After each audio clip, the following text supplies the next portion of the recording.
Hello everyone, আসসালামু আলাইকুম। আজকে কুরবানির যে মাংস ঈদের দিন, তো কুরবানির মাংস আমি যেরকম ছিল ওই রকমই দিয়ে দিতেছি, মানে ছোটো ছোটো আর ঠিক রকমই। কিন্তু যখন ভিডিওটা দেখলাম তখন মনে হচ্ছিল যদি আর একটু মানে এগুলো ফুটাই দিতাম, একসাথে লাগানো ছিল, যদি ফুটাই দিতাম তখন ভিডিওটা আরও ভালো দরকার নেই।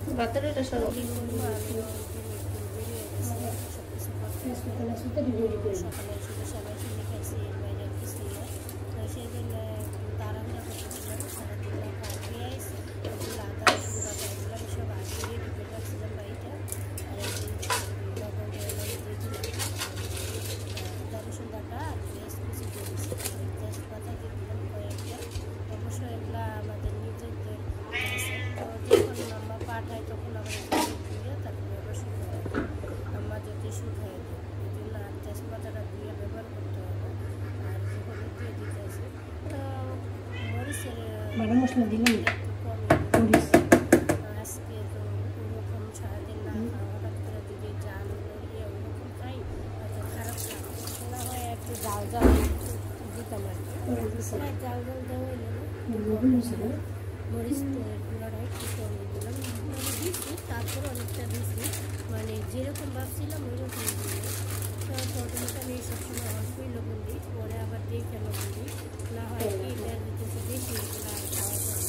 আর আগে আমার প্রায় সবসময় লবণটা বেশি লাগে, তো সেই জন্য আমি লবণের পরিমাণটা একটু কম দিই, পরবর্তীতে দেখে পরে দিই। আজকে মাইখা সব কিছু একসাথে মাইখা তারপরে বসাবো, কারণ আমি আর আজকে ওইভাবে বসাবো না। সেজন্য রান্না করলে হাতে মাইখা তারপরে বসাই দিলে কি তাড়াতাড়ি এগুলো আর আমার দিকে অন্য যে কাজগুলো আছে সবগুলো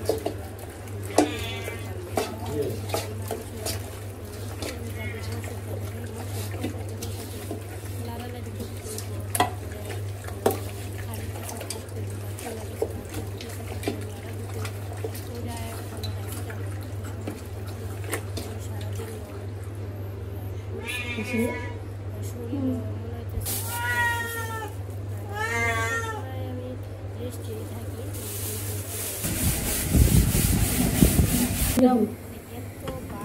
এত